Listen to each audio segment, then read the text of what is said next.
Addressing the nation through Mann Ki Baat radio program, Prime Minister Narendra Modi announces free checkup for all pregnant women and government health centres on the 9th day of each month under the Pradhan Mantri Surakshit Maitritva Abhiyan. PM appeals to doctors to devote 12 days in a year to check up and treat pregnant patients. PM cautions against abuse of antibiotics.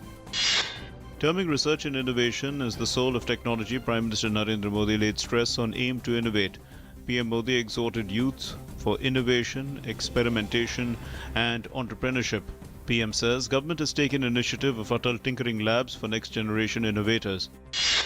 The price of petrol is cut today by Rs 1.42 per litre and diesel by 2.01 per litre, the third reduction in rates this month on global cues. Petrol costs Rs 61.09 per litre in Delhi from midnight tonight as compared to 62.51 per litre currently. This is the third reduction in rates this month. Petrol price was cut by Rs 2.25 a litre on July 16. Uttar Pradesh police have said that they have identified 3 suspects involved in the gang rape of a woman and her teenage daughter in Bulandshahr district. 17 tribals from nearby villages have also been detained. Meanwhile, 5 police officials were suspended by the Akhilesh Yadav government for dereliction of duty. Union Home Minister Rajnath Singh has expressed confidence over getting the long-pending Goods and Services Tax Bill passed in Parliament. The government has listed the Constitutional Amendment Bill for introduction of GST in Rajya Sabha for consideration and passage next week.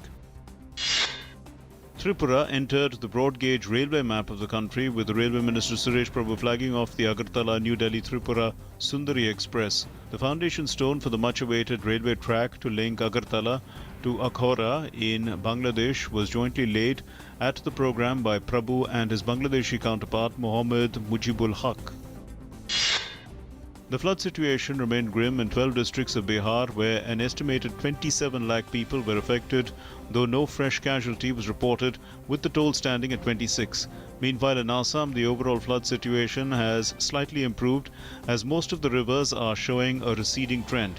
Nearly 36 lakh people have been affected in the current flood, which has claimed 29 lives.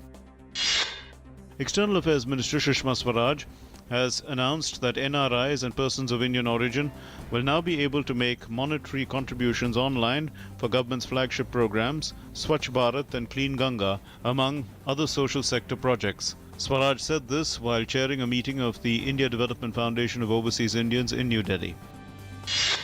As per its plan to launch 1 satellite each month, ISRO will be launching 3 satellites in the next 3 months from Sriharikota. As per the plan, the weather satellite INSAT 3DR will be put into orbit using GSLV rocket by August end, which will be followed by SCAT and SAT in September and GSAT-18 in November. In Afghanistan, Taliban attacks on the southern province of Helmand killed at least 24 police officers over the past 2 days. Afghan officials say fighting between government forces and militants have been raging in the Kanashin district since late Friday when the Taliban took control. Bangladeshi officers have identified Tamim Chaudhry as the mastermind behind the terror attack in Dhaka in July, in which 22 people were killed. The attack was followed by a second strike in the country's north. Police found clues leading to Chaudhry after raids in Dhaka's Kalyanpur area earlier this week, in which 9 militants were killed. In Turkey, the government has dismissed nearly 1,400 military personnel, including a top aide of President Recep Tayyip Erdogan, in the latest round of a sweeping purge following a failed coup. The announcement in the official gazette came as Erdogan sought to tighten his grip over the country by bringing the armed forces and spy agency under his control. Tokyo elected its first female governor to lead the city as it prepares to host the 2020 Olympics, as voters turned to a leader promising clean politics after 2 predecessors resigned over money scandals. Yuriko Koike was announced the winner by Japanese media as soon as voting ended, based on her definitive lead in exit polls. Prime Minister Narendra Modi flags off the run for Rio at Major Dhyan Chand National Stadium in New Delhi. PM Modi wished the Rio-bound players good luck and exuded confidence that the Indian athletes will not only clinch medals but will also win hearts at the Rio Olympic Games. India will host the Kabaddi World Cup this year, featuring 12 countries in October.